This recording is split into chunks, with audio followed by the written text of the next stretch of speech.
अस्सलामुअलैकुम दोस्तों, welcome back to our YouTube channel ई सबक। Myself Amrez. तो दोस्तों, हम पढ़ रहे हैं क्लास 8 साइंस, जिसमें हमने स्टार्ट किया है माइक्रो ऑर्गेनिज़म को।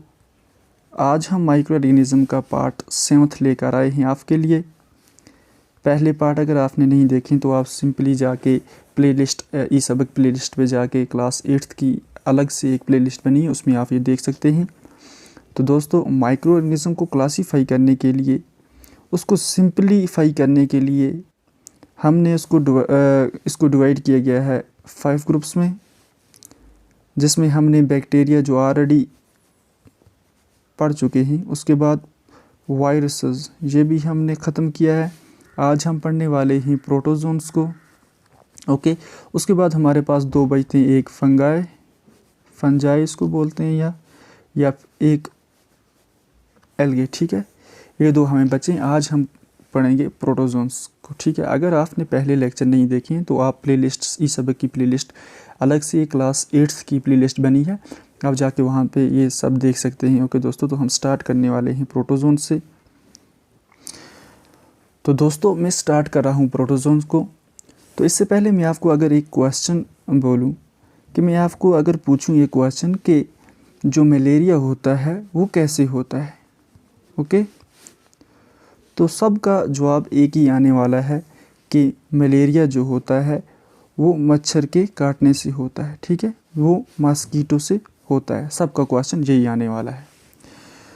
तो दोस्तों, मैं आपको बता दूं, ये जो मॉस्किटो होते हैं ये सिर्फ एक वेक्टर का काम क्या करते हैं। किसका काम करते हैं? एक वेक्टर का काम करते हैं। ठीक है, इनके अंदर एक कल्प्रिट होता है जो क्या करता है, जिसके कारण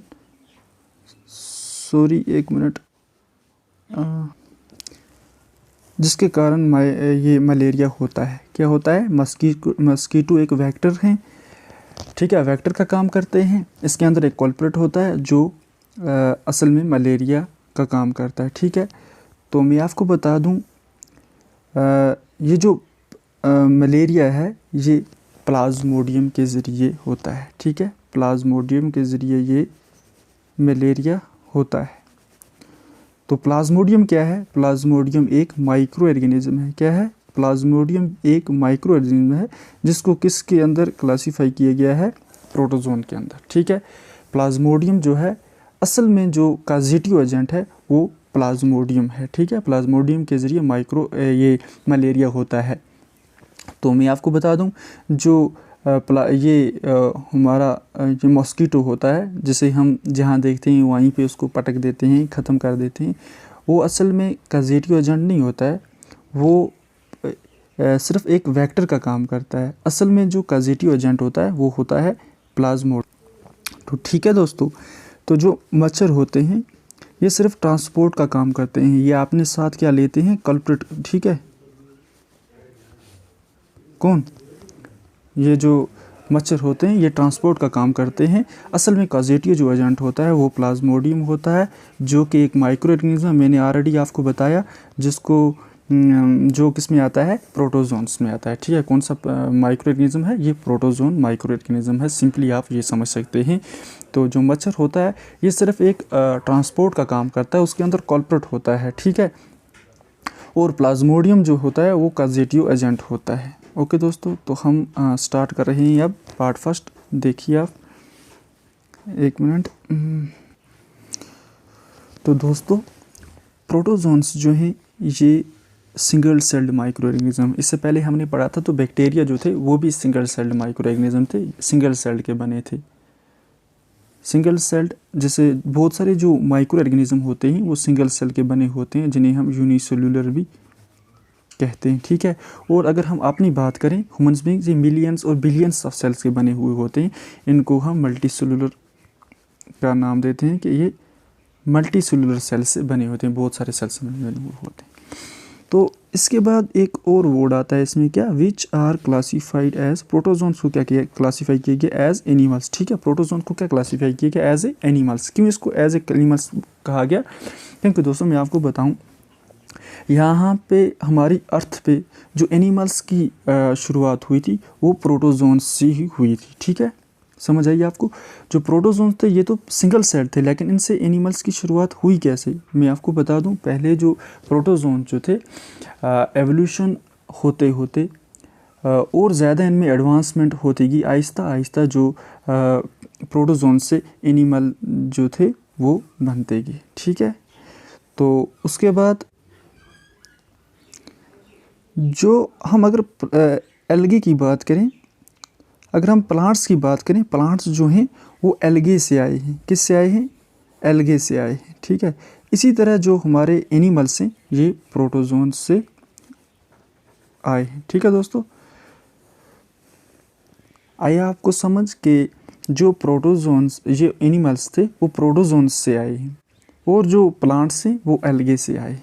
ओके, तो उसके बाद क्या बोलता है? Protozoans are animals like just as algae are plant like. ठीक है, मैंने आपको बताया प्रोटोजोन जो हैं वो एनिमल्स लाइक हैं और एल्गे जो हैं प्लांट्स लाइक, इसीलिए इनको क्लासीफाई किया गया एज ए एनिमल्स।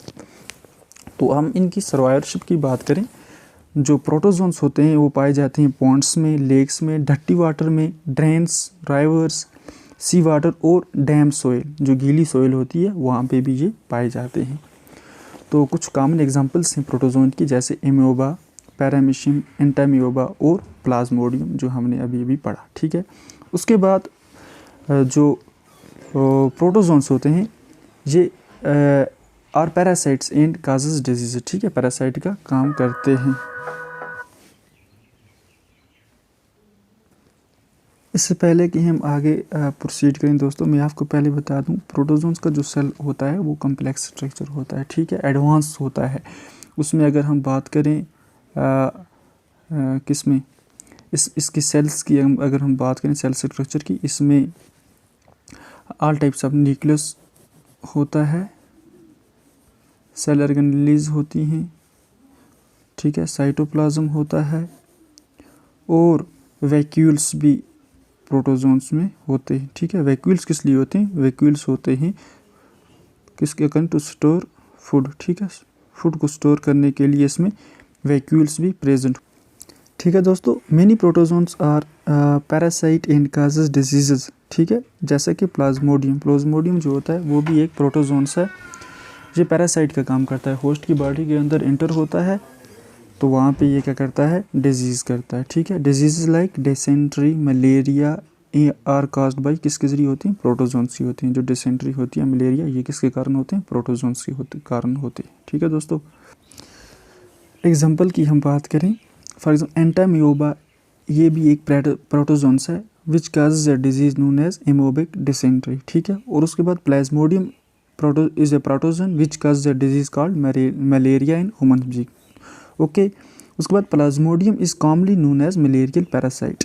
ठीक है, ऑलरेडी हमने पढ़ा कि प्लाज्मोडियम जो होता है वो मच्छर के अंदर ये काम करता है। उसके बाद ये मच्छर जो होता है ये ट्रांसपोर्ट का काम करता है एज ए वेक्टर, और उस अंदर जो फीमेल एनोफिली मॉस्किटो होता है तो उसके अंदर प्लाज्मोडियम होता है जो हमारी बॉडी के अंदर चला जाता है और उसके बाद इन्फेक्शन जो होता है वो स्टार्ट करता है। अगर हम इसकी न्यूट्रिशन की बात करें तो ये हेटेरोट्रॉफिक होते हैं। क्या होते हैं? ये न्यूट्रिशन की हम बात करें, ये जो प्रोटोजोन्स होते हैं वो हेटेरोट्रॉफिक्स होते हैं। ठीक है, हेटेरोट्रॉफिक होते हैं, ये दूसरों पे डिपेंड होते हैं खाने के लिए।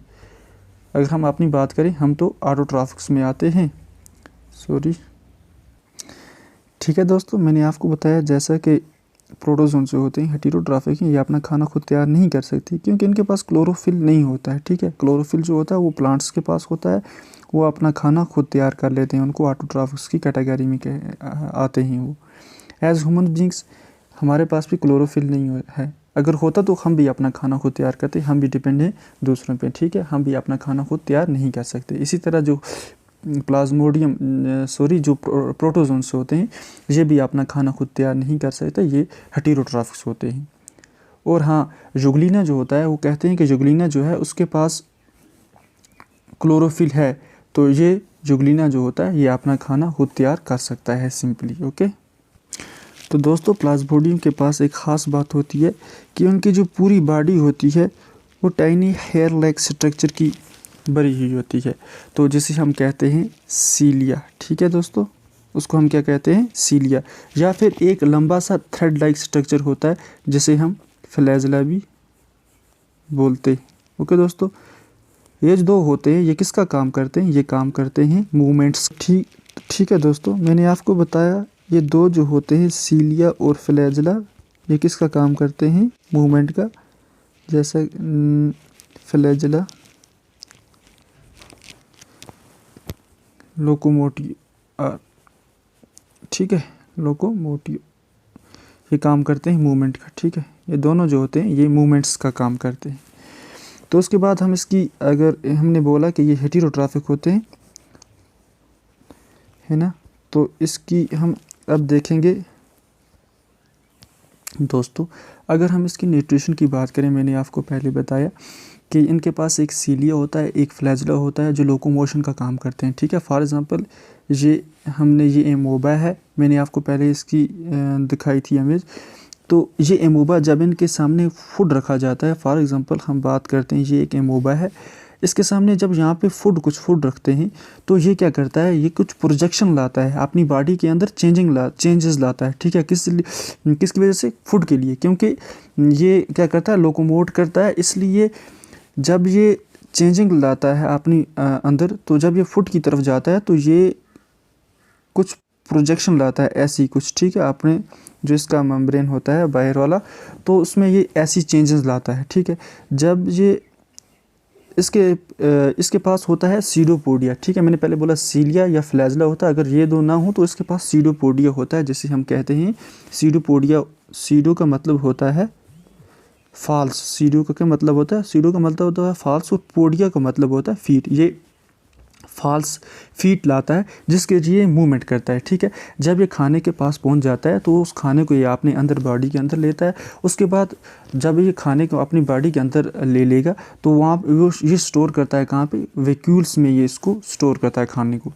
किसके अंदर, वैक्यूल्स में ये खाने को स्टोर करता है। उसके बाद जब खाना इसकी बॉडी के अंदर चला आता है तो फिर उसके बाद उसको डाइजेशन करनी पड़ती है, डाइजेशन होती है, एब्जॉर्प्शन होती है, एसिमिलेट करता है, और लास्ट पे इसके अंदर इसको क्या करता है, ये उसके बाद ये करता है एजेशन करता है। ठीक है, एजेशन कैसे करता है मैं आपको बता दूं, ये एजेशन करता है ऐसे, इसकी बॉडी के अंदर ये फॉर एग्जांपल ये एमोबा है, ये इसका वैक्यूल है जहाँ पे ये खाना क्या है, स्टोर है। ठीक है, वैक्यूल ये है, तो ये क्या करता है, ये इस वैक्यूल को, इसको वेस्ट जो होता है, जो वेस्ट बच जाता है, उसको ये बाहर निकालने के लिए ये बॉडी के वाल के नज़दीक जाता है। जब बॉडी के वाल के नज़दीक पहुंच जाता है उसके बाद ये यहाँ पे ओपन करता है, उसके बाद इसको डिस्चार्ज कर देता है यहाँ पे। ठीक है, इस तरह से एक जो प्रोटोजोन्स होते हैं ये अपनी न्यूट्रिशन करते हैं। ठीक है दोस्तों, ओके दोस्तों, आई होप आपको समझ आया होगा तो किस तरह एक जो प्रोटोजोन्स होते हैं ये अपनी खाना खाते हैं, कैसे लेते हैं। तो उनके पास सीलिया फ्लैजेला होता है जो उनकी लोकोमोशन में काम करता है। तो ये सब था इसके बारे में, इसकी न्यूट्रिशन के बारे में। तो अगर आपको वीडियो अच्छी लगी हो तो आप चैनल को सब्सक्राइब करें, अपने दोस्तों तक इसको शेयर करें और बेल आइकन को दबाएं ताकि आने वाली सारी वीडियो आप तक आसानी के साथ पहुंच जाए। थैंक यू दोस्तों, अल्लाह हाफिज़।